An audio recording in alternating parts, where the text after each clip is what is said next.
You're on mute. Got it.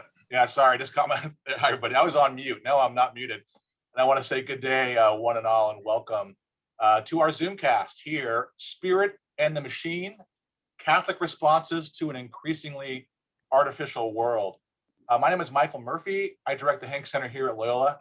And I suppose here is a relative term as I'm coming to you live, not from Loyola, but from one of our many digital outposts here at Loyola in my home just outside of Chicago. And thanks to the wonders of digital technology, I'm able to do so. So I think more on that and that kind of thing in short order. One thing I want to mention, I think my luck has run out as far as quiet setting goes. I've been Zooming for a year and a half from my home, and it's been smooth sailing, all things considered. But today it's noise central outside my doors. And they say there are two seasons in Chicago, winter and construction. And construction, I think, has arrived to the Windy City. So many apologies if any noise comes through, and I'll try to navigate that. But let us soldier on.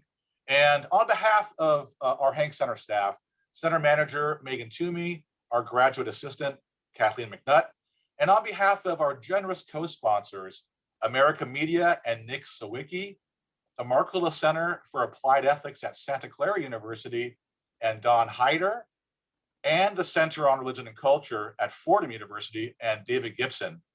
We are so pleased you joined us for what promises to be an excellent conversation and an hour well spent. You know, artificial intelligence, AI, is bringing about profound changes in the lives of human beings, and it will continue to do so. AI offers enormous potential, especially in medicine, science, engineering, ecological sustainability, so much more.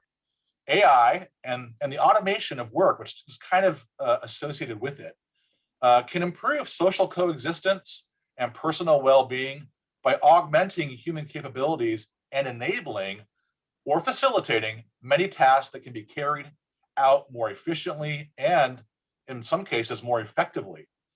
However, as Pope Francis observes, and so many others, but Pope Francis in his 2015 encyclical Laudato Si, the exaltation of technological thinking as a main lens of reference and value for humankind comes with a host of possible problems. The transformations currently underway affect the way we perceive reality and human nature itself, so much so that they can influence our spiritual lives, our mental and interpersonal habits and relationships, our politics and power structures.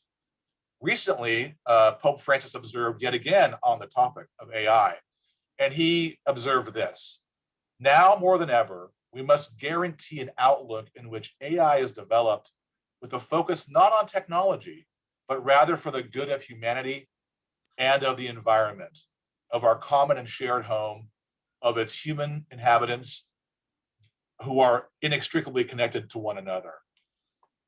So I look forward to our excellent panel conversation on these topics, the promise and the perils of life in an increasingly artificial world. And just a word about format before I introduce our guests and hand it over to John Farrell. Today's Zoomcast is classified as a meeting. This means that while the chat is limited, we use the chat for interaction, but please direct your interaction to me, because that's where your questions and comments should go. I will look at your question and comments and make kind of an order as our speakers speak. So if anything occurs to you, just write it, an observation, a question, and I will get to as many as I can. That's always my promise. We will reserve the last 10, 12 minutes for this kind of thing. We just have an hour, so we'll be kind of on the move. So that's it. If you think it, write it down, and I thank you in advance. So with that, let's welcome our speakers. Our first is John Farrell. And John is a writer and producer working in Boston. He is the author of The Day Without Yesterday, Lemaitre, Einstein, and the Birth of Modern Cosmology, and that was from Basic Books. He also wrote The Clock and the Camshaft and Other Medieval Inventions We Still Can't Live Without. And that just came out from Prometheus. John also wrote an excellent article which appears in the April edition of Commonweal on the future of artificial intelligence. And that's a really solid article there. We were all thinking in our prep meeting that that could be evolved into a book, really, John. So add that to your to-do list. Oh, well. Also want to welcome Father Philip Larray, who is a Catholic priest and holds the chair of logic and epistemology at the Pontifical Lateran University in the Vatican. He's also the dean of the philosophy department there. Father Larray has published several books concerning the effects of the new digital era on society, and his most recent, Artificial Humanity, is an evolved discussion of what AI research means for all of humanity, both philosophically and as a challenge to industry and public policy, which indicates our third speaker's lane, as it were, in many ways. And that's Anne Skeet, who joined the Markkula Center for Applied Ethics at Santa Clara University as its Senior Director of Leadership Ethics in 2014. Anne researches, writes, and speaks about the ethical dilemmas of leaders and followers, corporate culture, and the ethical challenges of governance, and works with it. She works with executives to shape and reinforce organizational cultures that encourage ethical outcomes. So this is a great panel, as you can see, and our panel has agreed to kind of proceed alphabetically. So it falls to you, John Farrell, to get us started. And John, thanks for being here. Panel, thank you for being here. But John, welcome to our Zoom stage, and the stage is yours. Oh, thank you so much. It's really a pleasure to be here, and I'm delighted to be invited to participate in the discussion.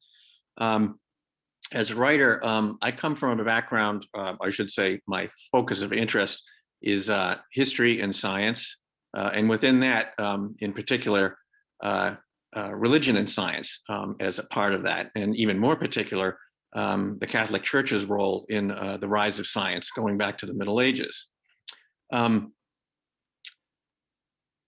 What ideas are alive to me on the topic of AI, which is, at the very front end now?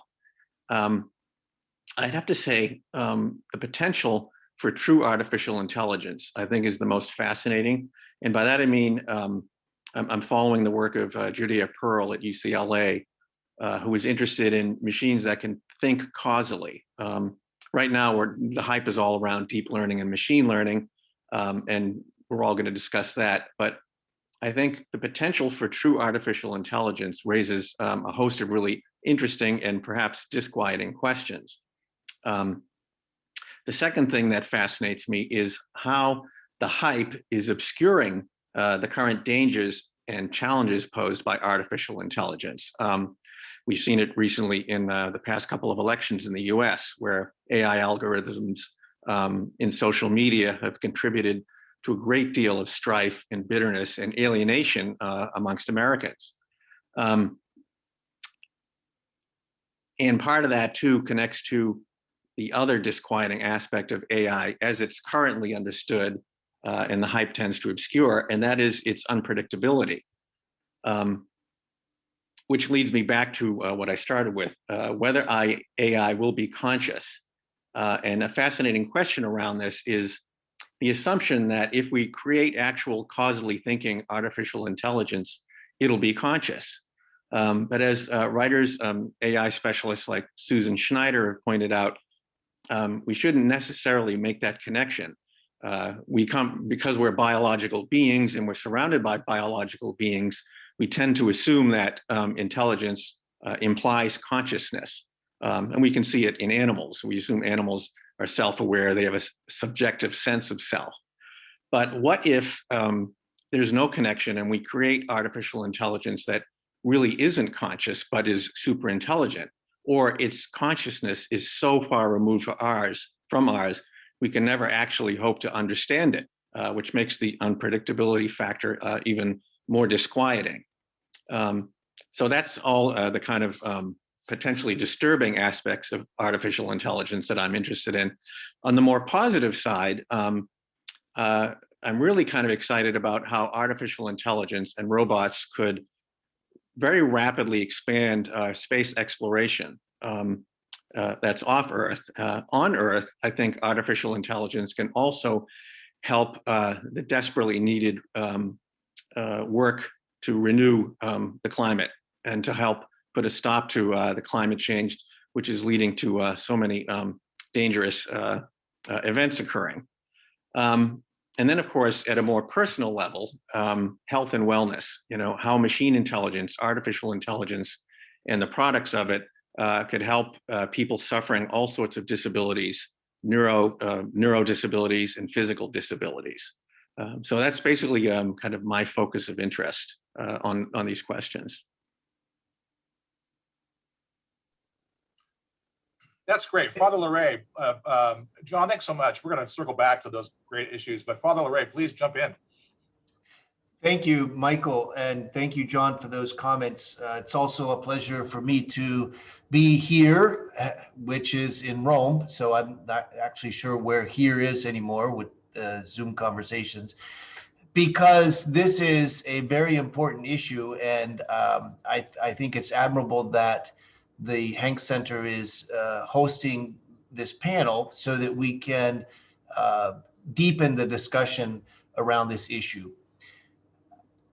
I'm coming at this primarily from a philosophical point of view, even though I'm a Catholic priest, and therefore the theological or spiritual aspects are also very important. But I teach philosophy, and so what I've been attempting to do for the past maybe 4 or 5 years is to bring the richness of the Catholic tradition to bear on issues that are being discussed today around new technologies and artificial intelligence.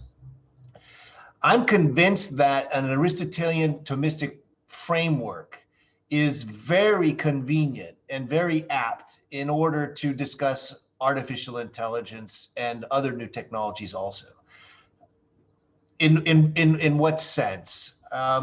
Let me just outline a couple of arguments that I think can be addressed through a philosophical framework that we received from Aristotle and Thomas Aquinas. The first one is precisely where John left off his conversation in terms of consciousness. Many neuroscientists are still unsure about what consciousness is. David Chalmers says it's the big argument, it's the tough question in neuroscience. We always talk about consciousness. We know we feel conscious, especially when we're not asleep. That's usually what distinguishes conscious state from unconscious state, or being in a coma. But we're not really sure from a scientific point of view what it is. So it's not really clear what would constitute evidence of a machine being conscious. This is something that is not easy to address, and I think from a philosophical point of view, it is easier to address primarily through the relationship between the mind and the body from an Aristotelian Thomistic point of view. Another issue is that regarding brain implants and memory. This is now becoming very important because MIT has a lab, artificial intelligence lab, that they're doing a lot of work on memory. And for example, can we enhance memory through a brain implant?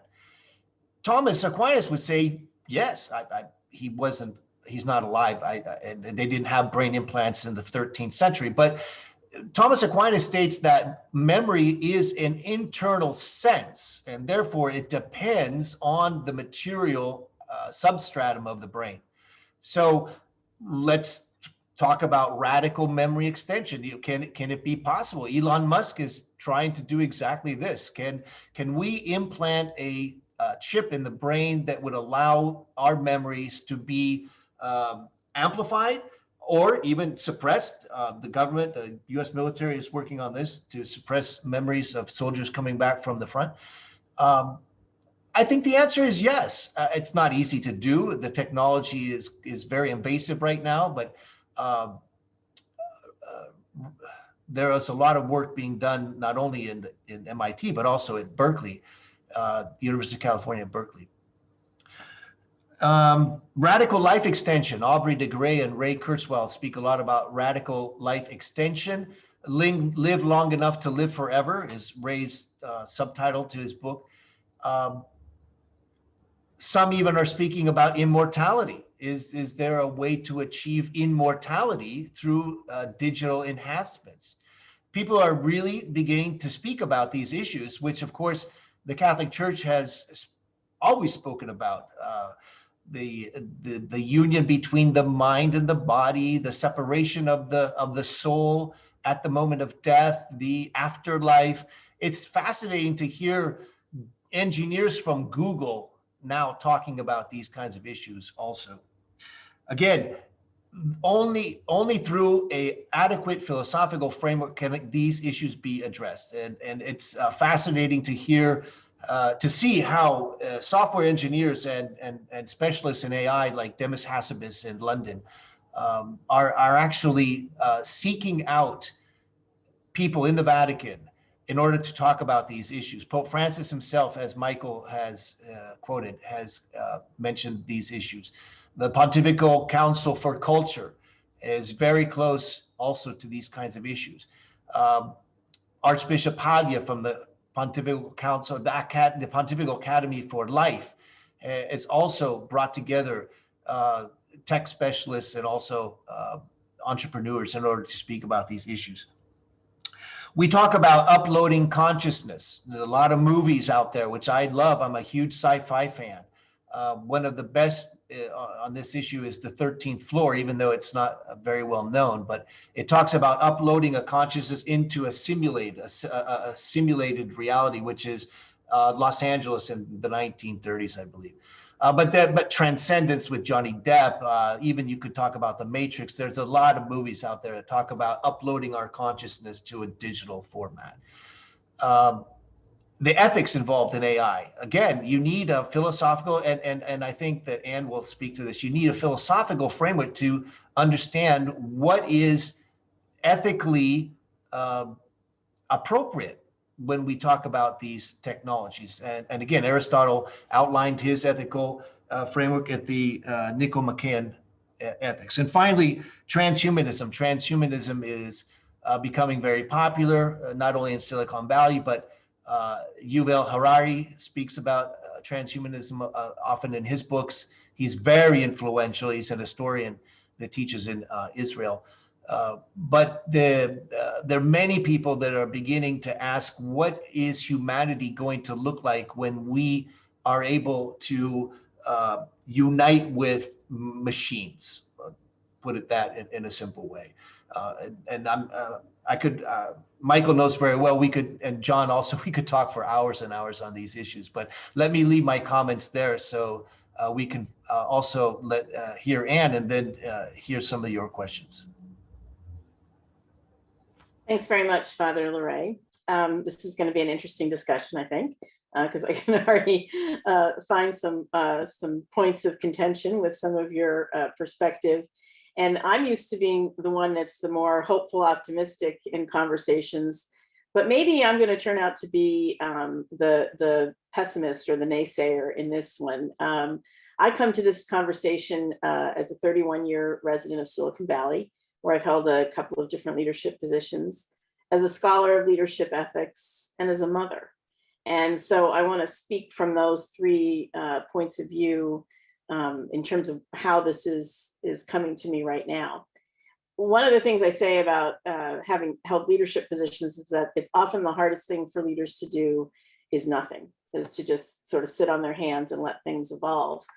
But in reality, I think it's harder to stop people from doing things that meet a few conditions when they sense that they have a personal right to do something, or and that there's a perceived low risk to others, low harm.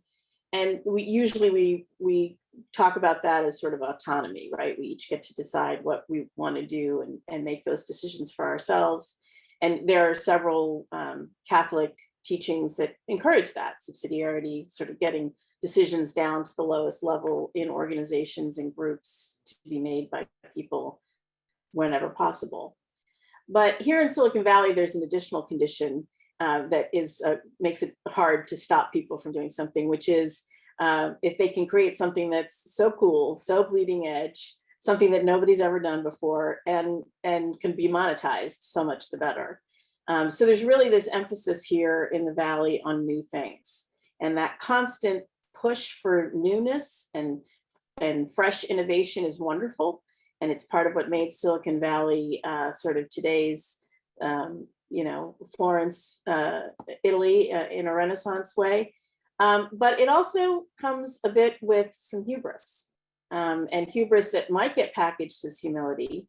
It might be described as I'm here to try and do good, but really fundamentally, there's an arrogance in there that we can make things better than they were made originally. And that's something for us to be aware of, I think. And what it results in here in Silicon Valley anyway, is this sort of constant pressure towards instability that is frankly just not sustainable. So, we're sort of never done. We never settle on something. We're always moving to the next thing. When I think about this as a scholarship of leadership ethics, as a scholar of leadership ethics, I think about three things: how we define moral leadership, how we create value, and how the relationships we have with each other are affected and prioritized. And so, we define moral leadership on the basis of character and actions grounded in principles that we all navigate all day long in a series of trade-offs as we decide things. And we want to consider, I think now, as we use machine learning and create AI, how are we going to judge its character? How will we decide whether or not to follow it? And how will it decide to follow us? And perhaps most importantly, will we recognize when we have ceded to it as human beings?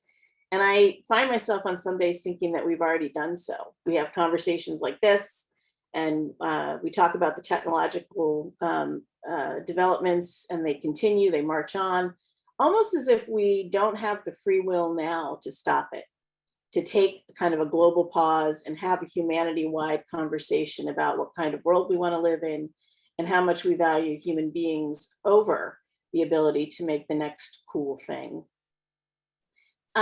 We believe, or I believe, that co-creation of value is helpful.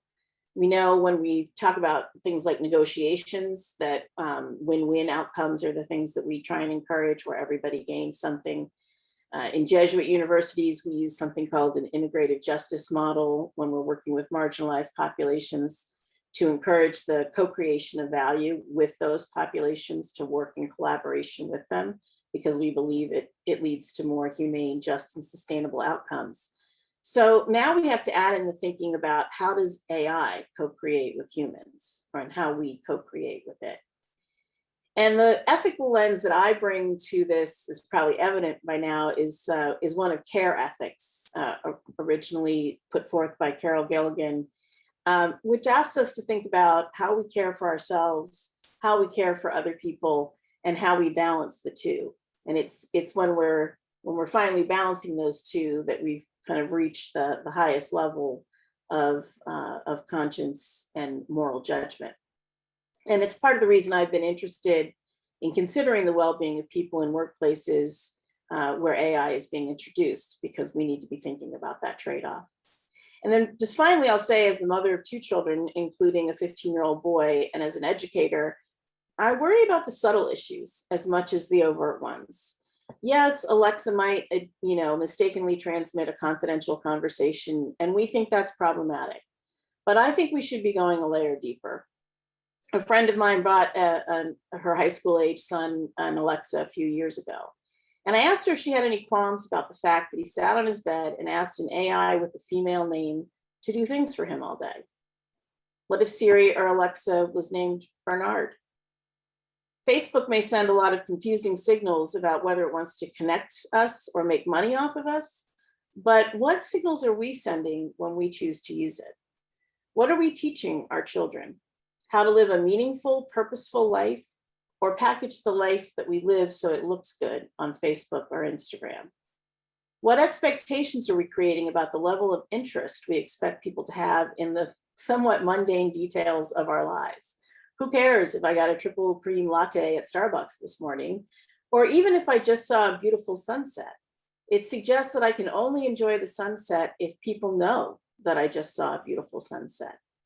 And it takes us out of the now and the ability to live in the present moment. I think we're reinforcing a disturbing level of self-absorption, and we're not really considering the damage to the environment that we're creating. We talk a lot about AI and data issues. We aren't, but maybe not enough about just their carbon footprint. A friend of mine in the early 2000s was the chief data center executive at Apple Computer. And he was an early zealot about creating data collection and storage that had a minimal impact on the environment. He built Apple's billion-dollar data center in North Carolina. He built one for eBay in Utah.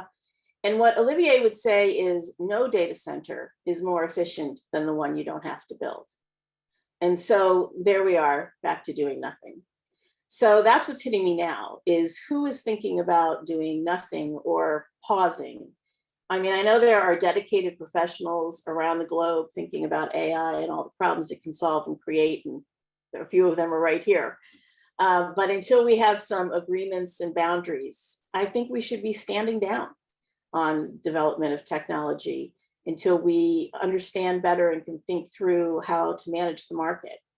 As my husband is constantly reminding me, we have more than we can manage. And I think we need to be thinking about that. So that's, those are the ways that I'm thinking about it. I'll turn it back to you, Mike. Yeah, thank you, Anne. Thank you, John and Father LaRae. I have a list of follow-ups here. I've been taking notes, but I just want to ask Father LaRae and John, just to stick with Anne a bit and respond to what Anne has kind of given to us. Anything moving in you? We'll start with you, Father LaRae. Those are very profound insights, Anne. Let me just address one quickly, because we half an hour is not enough time. These are huge concerns that we need to be thinking about. My impression is that there's no going back, and that this is, we can't stop it. Now, is that something good? Probably not. But once you add the market incentive to these technologies, which you mentioned, and they're just so strong, that there's really no way of putting the genie back into the bottle. So humanity has survived up until now because we've been lucky. I think we tend not to look at the consequences of our actions. We have created instruments that can be the end of humanity. And Stephen Hawking said that AI could end up being the highest risk, existential risk of all time. But I think that we need to sort this out while we're navigating on the high seas. It's here to stay, and it's only going to get more and more prevalent in our lives. So I'm optimistic. You mentioned I think it's fascinating what you said about Alexa and your son. I think that human nature tends to right itself. My students, they're not on Facebook anymore because they say, oh, my mom's on Facebook, so I'm not on Facebook. They're on TikTok and Instagram. Okay, but the point is, I think we all get obsessed with the technology, and then we work through it and we start using it to enhance our lives, not to run our lives. Yeah, thanks, Father. That's great. John, what's brewing in you? I mean, maybe something connects to your recent article and with what Anne is kind of lifting up for us. Well, actually, I think she's right. And just from a personal point of view, there were 2 or 3 times over the past few years where I thought about, I need to get off Facebook. I shouldn't do this anymore. But kind of to Father LaRae's point, I realized that if I did that, there were a lot of people I knew on there. And I'm basically on Facebook in groups because I found that groups of people, fellow writers and so forth, and fellow Catholics, that we could kind of support each other there in a way that I'd never done before. And I realized we floated this discussion, and everybody kind of came to the same conclusion. which was that if we do that, we're going to lose touch with each other. We're not going to go back to sending each other emails or, sharing blog posts. So I kind of agree with Father LaRae, although I'm not happy about it, that we're going to have to, kind of natural select our way through this period and hope that even as we're kind of weathering the destructive stuff, ingenious people will also think of ways where we can use it to heal and maybe even make things better than they were before. Not everywhere, obviously, but perhaps in some social arrangements or places where people are overlooked or marginalized. I don't know. think you're right. I think you're right. And I'm gonna come back to you, Ann, but it's interesting because we would think there's always like, there's something neutral about technology, right? It's whatever the human brings to it. Yet Pope Francis points out somewhere in the early 100s of Laudato Si that digital technology is not neutral, that there's something embedded in it. And if you pull on that thread, you might find Jaron Lanier, who you wrote about, John, and his admonition to quit social media now, the 10 reasons why. Or you think about that movie, The Social Dilemma, about that as Ann points out, that there's something that the social networks and getting involved in the technocratic loop or the technological loop it feeds kind of a self-importance narcissism maybe, and that's because it hits the brain. The brain wants its dopamine. Things can't keep up with those hits you get. So I'm just kind of swirling around that. And to go back to you have so many wonderful points about implications of this technology. I think even of where you are. I was born in San Mateo, as I mentioned, and grew up in California. And my dad worked in Silicon Valley. It was called Santa Clara Valley when he started there. And even before that, it was Ohlone lands, I believe. So now it's Silicon Valley and all of that. And then what is this Silicon Valley? Well, you're saying it's an unstable kind of group that kind of breeds almost precarity, even with all of its genius.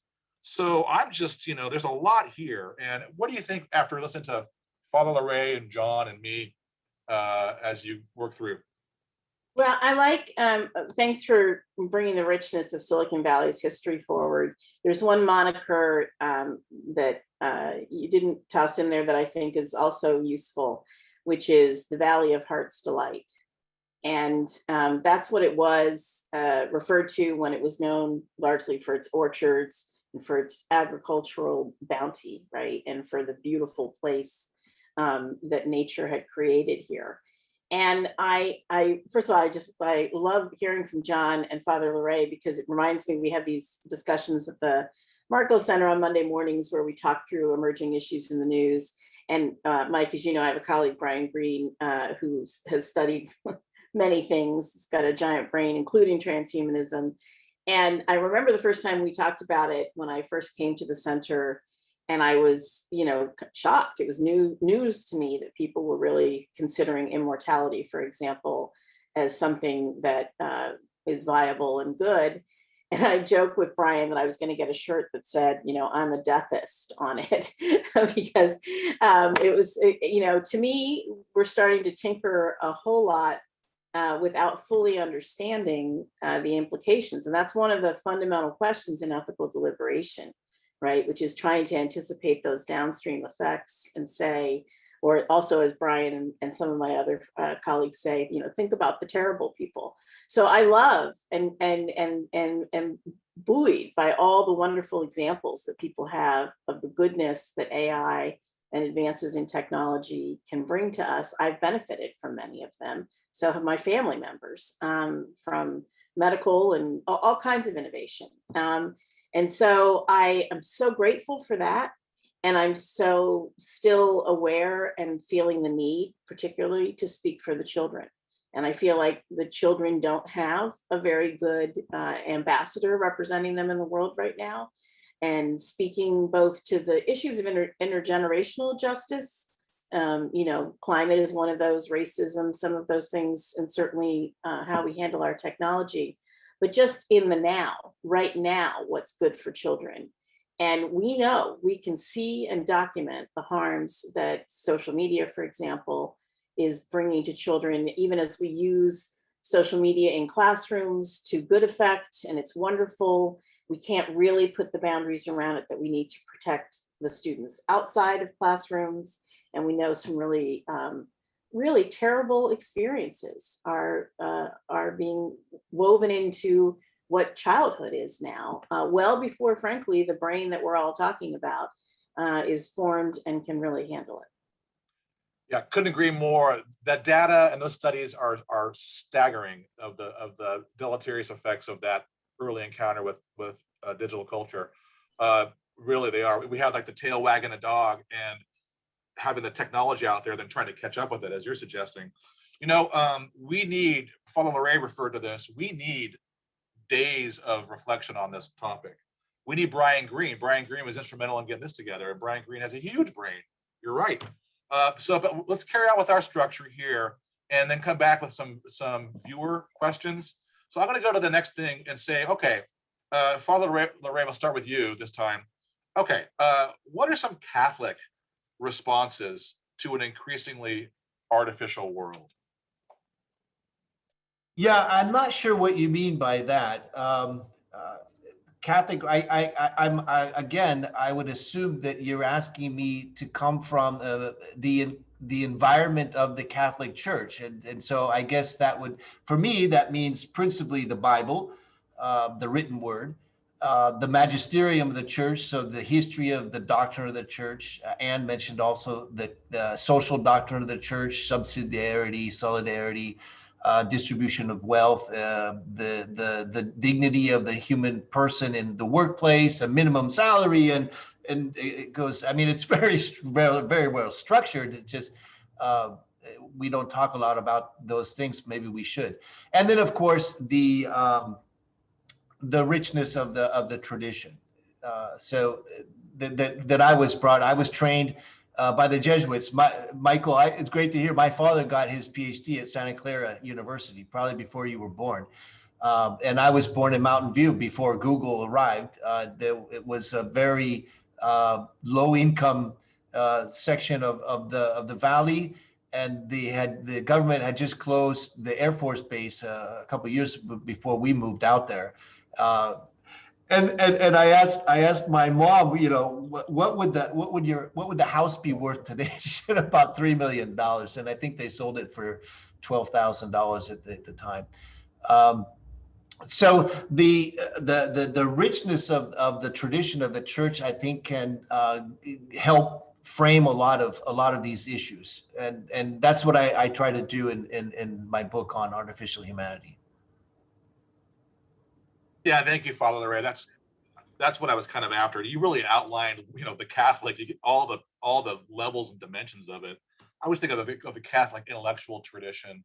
You know, let me just give you one more tug here, because on Aristotle and friendship, because if you think about AI, you know, I think I mentioned I just got this book in the mail by Ishiguro, Clara and the Sun, and the protagonist is an artificial friend, and her name is Clara. Now I think of, okay, what would Aristotle say about friendship and artificial intelligence? So maybe a quick thought on that before we throw it over to John.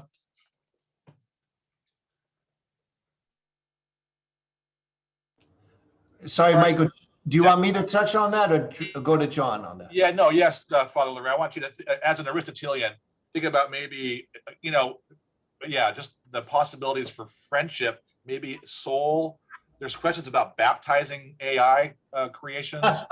There's co-creation. Yeah. All these things are bundled up. Anne's talking about co-creation. So what? Yeah, go ahead, please. You know, Aristotle lived 2,500 years ago.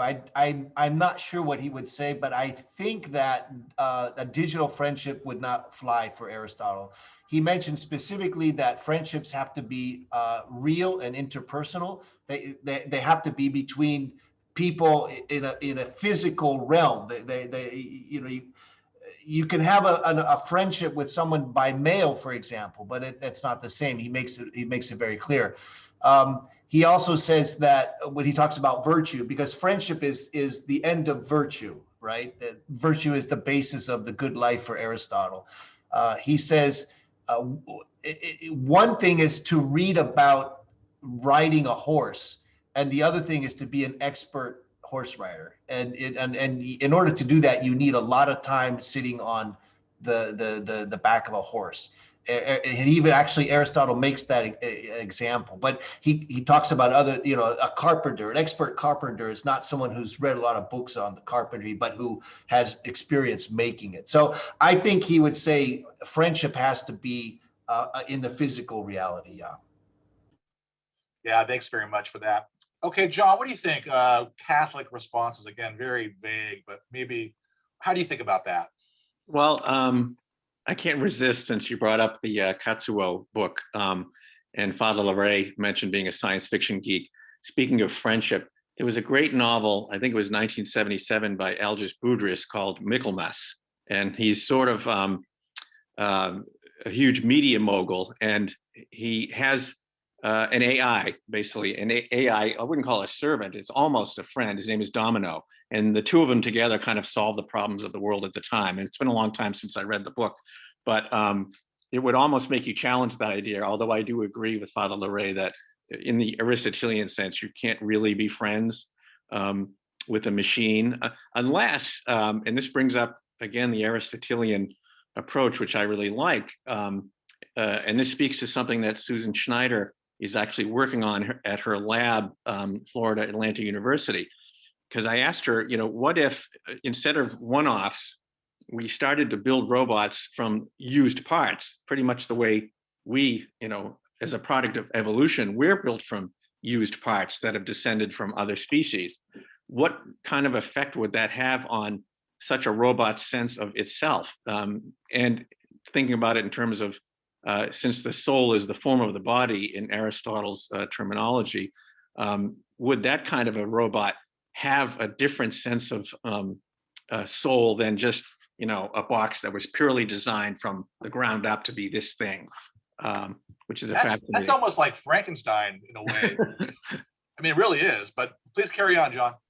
No, that was basically the point I was going to make.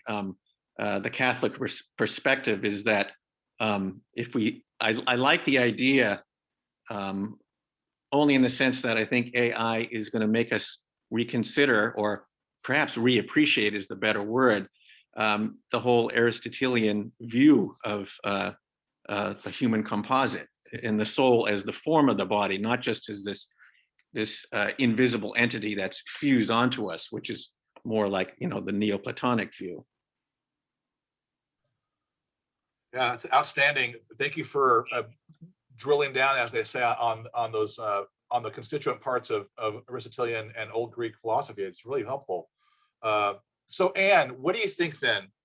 You've listed some things in your first go around, but Catholic responses to an increasingly artificial world. Well, I guess one of the things that's been with me in my life as a Catholic always is that we do things in community. That we are together with each other in our experiences, and that in fact that's how we interpret our experiences. And we know that from human psychology and the study, again, back to how parents bond with their children and see each other. And so that, and the Pope Francis has just been writing about this with such clarity in Fratelli Tutti, which I've just finally finished reading. And it reminds us and encourages us to stay in that community and to stay in these moments of dialogue and exchange or encounter, as he refers to them. And so that's sort of the frame that I bring to the work that I do around this. And it's drawn me, therefore, to the work of scholars around psychology and the brain. There's one out of UCLA, Dr. Dan Siegel, who's just this prolific author. He's probably written 15 books, and I've only read 3 or 4 of them. But he really looks at how our minds are created. And he says, it's both the way the brain is integrated, the right and left sides of it come together. It's also the way that we have relationships with other people. And those two things together help us to create this mind, this sort of ability to get out over ourselves and reflect and learn and think about what has happened to us. And so we take that into organizations and we try and help them think about those same issues to create healthy cultures. And again, I just come back to, Jesuits love the senses, and so they would love Dan Siegel because he talks about, in addition to the 5 senses that most of us learn in elementary school, this 6th sense, our ability to understand our internal state, the 7th sense, which is this mind sight, this ability to get out over ourselves and look back and think. And the 8th sense is this human interconnectedness. So it's really that last one that I think is where we need to spend the time in these conversations to think about how we want to be connected to one another, and how the introduction of AI might influence that. And that's why some of the work I've done so far has been around trying to just help organizations, even in a punch list kind of way. Just here are some questions that you should go through and ask yourself as you start to bring AI into the workforce, to think about the well-being of the people that, as I say, that are connecting to it, or attempting to connect to it, or attempting to co-create value with it. And so I think that's, we're not maybe spending enough time on the impact on humanity and the way we interact with each other. Wonderful, Anne. I think we really have a synthesis emerging here. Father LaRae is talking, referring to Aristotle and friendship being the end of virtue is friendship. You are speaking about the care is the top of the pyramid. The 8th sense, interconnectedness, relationship is the culmination of human life. I would say even beyond human, creative life. So that's wonderful. Let's now shift though to our guests and our viewers, and we'll start with Frank Butler. And he has a question. What about AI impact on jobs? Weapons automation, algorithmic biases, privacy violations, socioeconomic inequality? There's a bundle there. Who wants to take it first?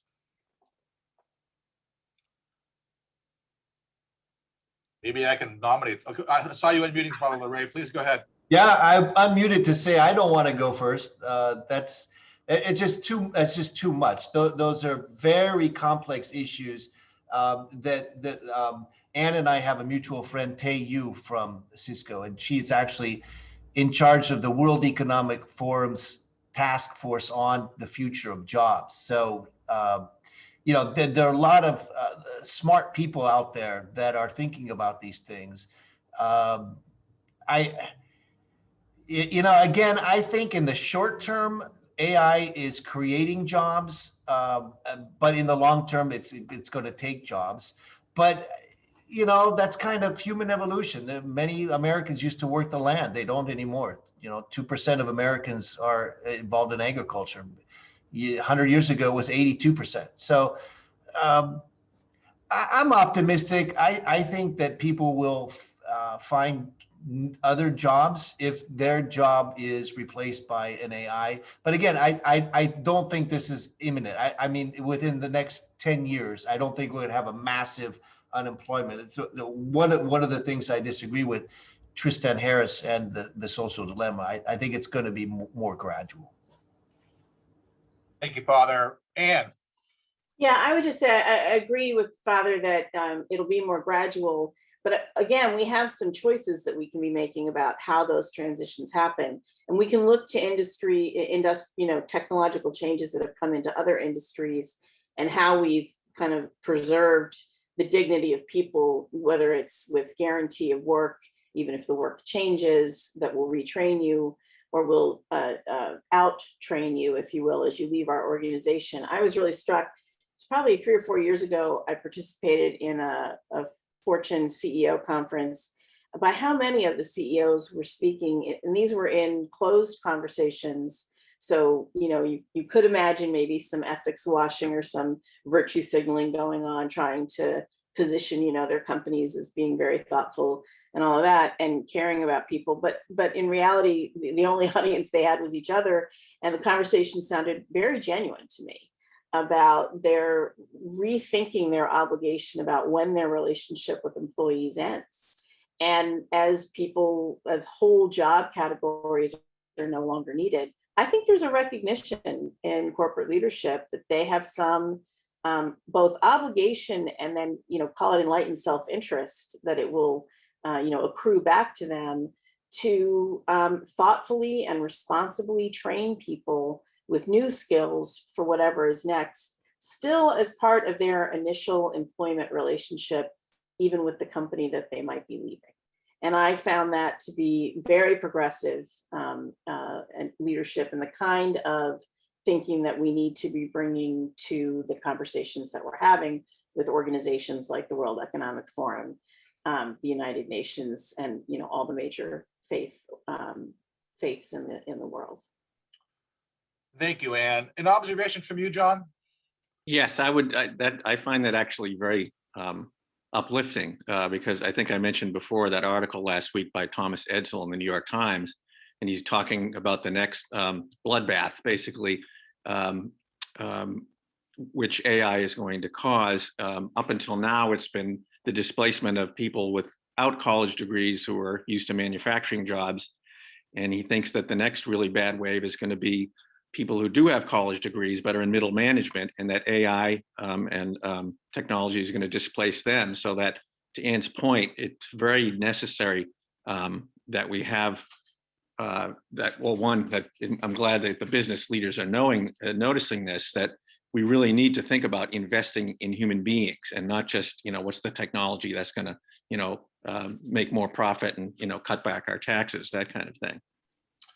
Yeah, this kind of speaks to an observation from one of our viewers, Nancy Gonzalez, and she observes, AI is great for making contributions to our society.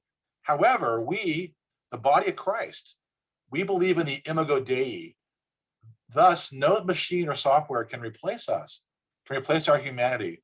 So there's, I think a lot of people, even if you're not even a believer or a theist, if you're a humanist, you might have similar reservations and then get to work. Let me get to some more questions here, everybody.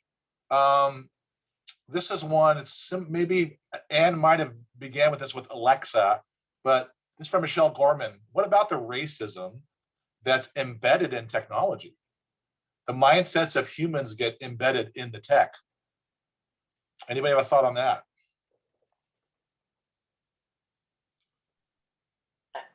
Well, Mike, this may be one other way that AI is helping us, because it's not that the racism is embedded in the AI, right? It's embedded in the human beings, and the human beings are creating the AI. So in a way, it's allowing us to hold up a mirror through glass darkly, right? We can see ourselves now a little bit more clearly and see our flaws and our built-in biases. And even though we write and talk about them as being unconscious biases, and we acknowledge that, and we're all only human, it doesn't mean, therefore, that we don't have any responsibility to try and change it. And so I feel like this is where, as we are becoming troubled by baking in these biases, things like systemic racism and sexism, into the things that we're creating, we have to be first dealing with and encountering it in ourselves. And so I think the creation of AI has in some way helped us to get new language, so anti-racist language, and even the identification of behaviors that will help to create conditions of anti-racism. I think that has been a gift, really, of the dawn of some of this technology, and that's been requiring us to think about it. And so I'm grateful for that. If I can, Mike, add my 2 cents on that. I think the algorithms are getting better and better as you give it more data. And engineers are realizing that the programs are exhibiting our prejudices. And I think that they're trying to take steps in order to correct that. It's not easy. But for example, let me give a quick example. A judge in the United States today, when he or she sentences someone at a court being found guilty, the judge has to state whether or not he or she is using a software to help identify the sentence. And of course, software, what they're going to do is they're going to say, okay, who is the guilty person? What is their race? What is their income? What is their geographical setting, et cetera? And then what are the chances of that person committing another crime? And then how many people are in jail? I mean, the software does all of that, okay? But it is fascinating that the law requires a judge to say whether or not they're using that software. So that, to Ann's point, that means that just because it's a AI doesn't mean it doesn't have prejudices. And I think that some sentences are being overturned in courts today because of the prejudice of the AI. So again, I'm hopeful that the algorithms get better and better as you give it more data and eliminate the prejudices. Yeah, wow. Again, we're coming to our time here. We know we haven't even got into algorithms yet, and algorithms touch our lives in so many ways that a lot of folks aren't even aware of. But thank you, Father Ray, for that texture. John, do you have a final thought before we move to close? Only a scary one about algorithms, which is the interconnectedness of some things. Like, I don't know if you've ever had this feeling. You get ads on Facebook about something that you might have seen on something that has nothing to do with Facebook, maybe just a web browser. And somehow these things are all talking to each other without you even knowing it. It's just another example of how, like, your privacy and what you might be thinking about or even choosing is being exposed to people who just want to make money. That's kind of a down note to end on, but since we're talking about algorithms, and hopefully those do get better, or at least give us some means of shutting them off. Yeah, thank you, John. I'm struck here because I don't want to leave on a dark note. I'll say this: this conversation is in full bloom. We're going to return to this in the Hank Center and keep going. But I want to make sure I get a couple more of our viewers before we close. Robert Cambick writes this: I've been in IT for 55 years. In my opinion, we are too sanguine here. I think God is sending us a message, biblically maybe. Roman Catholicism must interpenetrate every decision that we make regarding how we are to live in the present and in the future. There's a group he cites called INCOS, which is a group of, I think, technologists, IT workers, computer scientists that are really coming from their own group and thinking ethically. So I want to thank you, Robert, for that. And this last one from Stephen Pluhacek, I believe, and pardon me, Stephen, if I have that wrong. I think your observation helps us close. Not a question, just an observation. The general failure to think about anthropology, just what does it mean to be human, and what is required for our full flourishing and accomplishment, prevents us from having a truly substantive conversation about AI and technology in general. I think you're right, Stephen. Final thoughts quickly, lightning round from the panel. Ann Skeet. We're doing what needs to be done. I mean, this is the exchange and the dialogue, and we need to keep doing more of this. And I think all kinds of organizations have an obligation to engage in this, not just higher ed institutions, not just Catholic ones. Thanks, Ann. John Farrell. I agree with that comment from the gentleman, especially because I think anthropology is something that needs to be more deeply explored, even as we learn more about ourselves through modern science, including evolution. Thank you, John. And finally, Father Philip Larray. Conversations like this one demonstrate that these pressing issues are trying to be dealt with. Anne mentioned the United Nations. I know the European Commission is publishing guidelines in terms of the ethical use of AI. I know that the platforms are out there. Jan LeCun from Facebook, Demis Hassabis from Google, and the list. And you know these people because they live next door. These are very profound issues that need a lot of reflection, and I think that the Catholic Church, especially along the example of Pope Francis, is trying to address these issues. But thank you so much, Michael, for organizing this.